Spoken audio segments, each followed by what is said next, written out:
Let's mic CM साहब। नमस्कार। Let's mic CM साहब और सीएम साहब में मैं हूं आपके साथ महेश सिंह। बात करते हैं देश के अलग अलग राज्यों के मुख्यमंत्रियों की गतिविधियों के बारे में। सबसे पहले बात करते हैं उत्तराखंड की। उत्तराखंड के मुख्यमंत्री पुष्कर सिंह धामी ने नगर निगम के जुगमंदर हॉल को राज्य की विरासत और भविष्य का बड़ा प्रतीक बताया है। उन्होंने कहा है कि यह विकास और आधुनिकता का अनूठा मिश्रण है।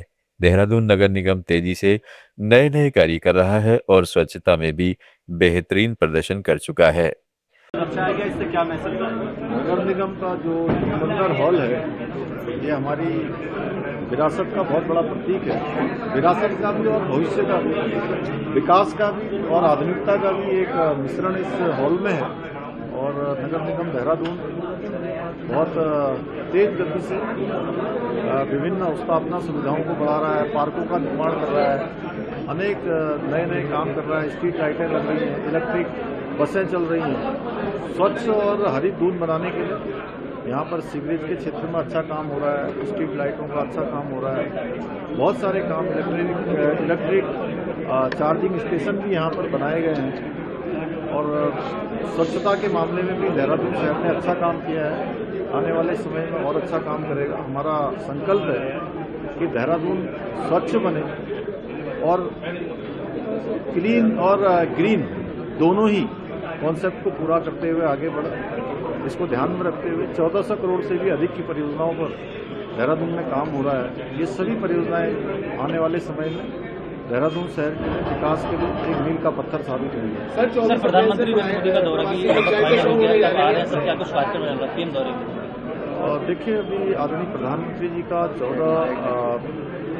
14 अप्रैल को इसी माह देहरादून का जो हमारा एक्सप्रेस वे है दिल्ली देहरादून, वो जनता को समर्पित करने का कार्यक्रम प्रस्तावित है। और हम सब लोगों में बड़ी एक तरह से मैं कहूँ उत्साह है लोगों में। बड़ा तीव्र गति से सब लोग, उत्तराखंड के भी और देश के भी लोग चाहते हैं कि प्रधानमंत्री। पंजाब के मुख्यमंत्री भगवंत मान ने आम आदमी पार्टी के राज्यसभा सांसद राघव चड्ढा को उपनेता पद से हटाए जाने पर पार्टी पर सवाल उठाए हैं। उन्होंने कहा है कि पार्टी को वैध वोटों को काटने और फर्जी वोटों के मुद्दे पर बोलना चाहिए। गुजरात में हमारे नेताओं व वॉलंटियर्स पर दर्ज केसों पर ध्यान देना चाहिए। पंजाब में धर्म जाति के नाम पर लोगों को लड़ाने की साजिश पर बात होनी चाहिए। जे कोई पार्टी वालों लाइन है कि अज ये मुद्दा जिहड़ा है ਉਹ ਜਿਹੜੀਆਂ ਵੋਟਾਂ ਕੱਟੀਆਂ ਜਾ ਰਹੀਆਂ, ਲੀਗਲ ਵੋਟਾਂ ਨੂੰ ਕੱਟਿਆ ਜਾ ਰਿਹਾ, ਸਹੀ ਵੋਟਾਂ ਨੂੰ ਕੱਟ ਕੇ ਗਲਤ ਵੋਟਾਂ ਆਪਣੇ ਬੰਦਿਆਂ ਦੀਆਂ ਜਾਲੀ ਵੋਟਾਂ ਬਣਾਈਆਂ ਜਾ ਰਹੀਆਂ ਨੇ, ਇਸ ਮੁੱਦੇ ਤੇ ਬੋਲਣਾ ਹੈ। ਗੁਜਰਾਤ ਦੇ ਵਿੱਚ 160 ਸਾਡੇ ਲੀਡਰ ਤੇ ਵਲੰਟੀਅਰਾਂ ਤੇ ਪਰਚੇ ਕਰ ਦਿੱਤੇ ਗਏ, ਉਹਦੇ ਤੇ ਬੋਲਣਾ ਹੈ।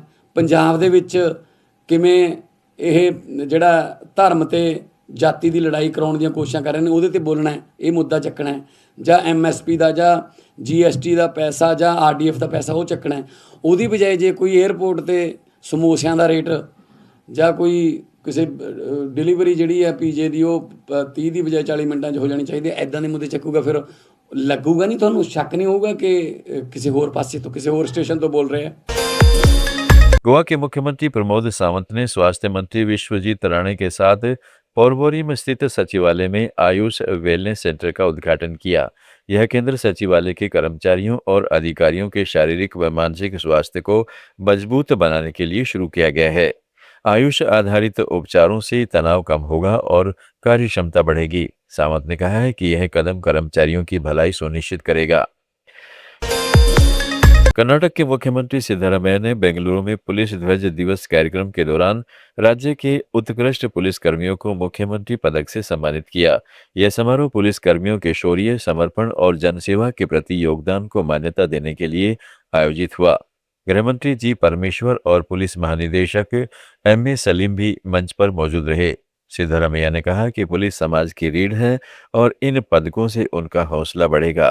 कार्यक्रम में दर्जनों पुलिसकर्मी पुरस्कृत हुए जो राज्य में कानून व्यवस्था मजबूत करने में अहम भूमिका निभा रहे हैं। असम के मुख्यमंत्री हेमंत बिस्वा शर्मा ने आगामी चुनाव पर भरोसा जताते हुए कहा है कि बीजेपी को जबरदस्त जीत मिलेगी। उन्होंने दावा किया है कि पार्टी 90 से 100 सीटें हासिल करेगी। शर्मा का यह बयान राज्य की राजनीतिक हलचल को तेज कर रहा है। विपक्षी दलों ने इसे अतिशयोक्ति बताया है, जबकि बीजेपी कार्यकर्ता उत्साहित हैं। असम विधानसभा चुनाव में यह दावा विकास कार्यों और सरकार की उपलब्धियों पर केंद्रित है।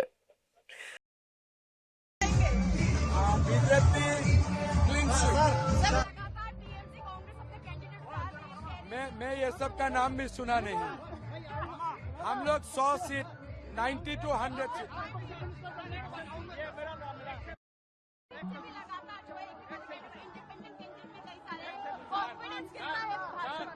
हम लोग, मैं बार बार बोला हूँ, 90 से 100 सीट हमारा है। तमिलनाडु विधानसभा चुनाव की तैयारी तेज हो गई है। मुख्यमंत्री एम.के. स्टालिन ने आज डीएमके के पदाधिकारियों के साथ वर्चुअल बैठक की। 23 अप्रैल को होने वाले मतदान के लिए रणनीति बनाने पर चर्चा हुई। स्टालिन ने कार्यकर्ताओं को निर्देश दिया है कि हर बूथ पर मजबूत संगठन बनाए और मतदाताओं तक पार्टी की उपलब्धियां पहुंचाएं। बैठक में पार्टी की एकजुटता पर जोर दिया गया। डीएमके गठबंधन के साथ मिलकर बीजेपी के खिलाफ जोरदार अभियान चलाने की योजना बना रही है। यह बैठक चुनावी समर में डीएमके को नई ऊर्जा देगी। हरिरामपुरा में एक रैली को संबोधित करते हुए मुख्यमंत्री ममता बनर्जी ने बीजेपी पर जमकर निशाना साधा। उन्होंने कहा है कि अधिकारियों के ट्रांसफर किए जाने का मकसद बंगाल में बाहरी लोगों को लाने के लिए रास्ता साफ करना था। ममता ने आरोप लगाया है कि बीजेपी ने पैसे देकर बाहरी लोगों को बंगाल में घुसाया है ताकि चुनावी फायदा उठाया जा सके। उन्होंने जनता से अपील की है कि बंगाल की मिट्टी के सपूत ही राज्य की सेवा करेंगे और बाहरी ताकतों को नाकाम किया जाएगा। ममता बनर्जी ने अपने संबोधन में बीजेपी की साजिश को बेनकाब करते हुए कहा कि यह सब कुछ बंगाल की जनता को गुमराह करने की चाल है। बीजेपी বাংলা থেকে সব সরিয়ে দিয়েছে, দিয়ে মালদায় দাঙ্গা করেছে। কাকে দিয়ে জানেন?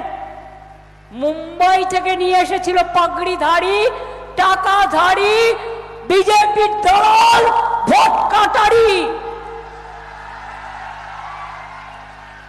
হাতে নাতে গ্রেপ্তার করেছে। আজকে সকালবেলায় সিআইডি করেছে। ইলেকশন কমিশনের এনআইএ আসার আগেই অ্যারেস্ট হয়ে গেছে। বাগডোগরা থেকে পালাচ্ছিল। আমি সিআইডি কে অভিনন্দন জানাই।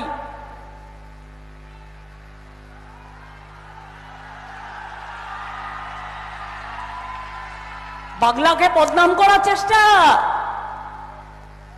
গুজরাটের একটা মেসেজ আসছে আমার কাছে, সব তো ওদের লোক নয়, আমারও বন্ধু বান্ধব পরিচিত আছে, যে ওখানে বাসে করে ভোটার নিয়ে আসা হচ্ছে। খুব সাবধান আপনাদের এই জেলা। ট্রেনে করে আউটসাইডার নিয়ে আসবে আর তাদের নাম ঢোকানো হচ্ছে ভোটে। যারা এখানকার নাগরিক, তারা যে ধর্ম, যে বর্ণ, যে ভাষা বা যে স্টেটেরই হোক, তারা এখানকার ভোটার। আমি তাদের কথা বলছি না। যারা এখানকার ভোটার নয়, তাদের জন্য বিজেপি বস্তা বস্তা ফর্ম জমা দিয়েছে।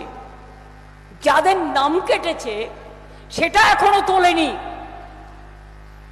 উকুন বাজছে দেখে দেখে।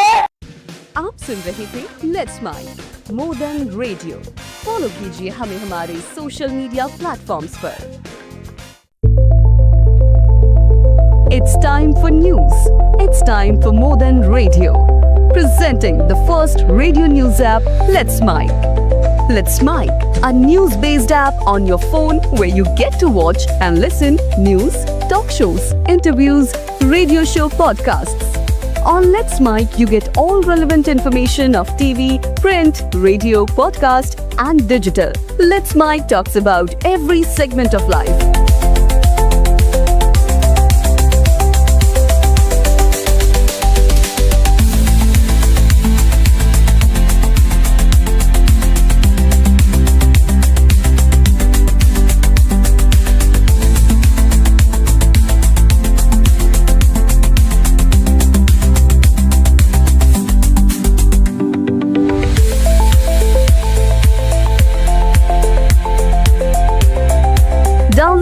now from Play Store. Available both on Android and iOS mobile phones.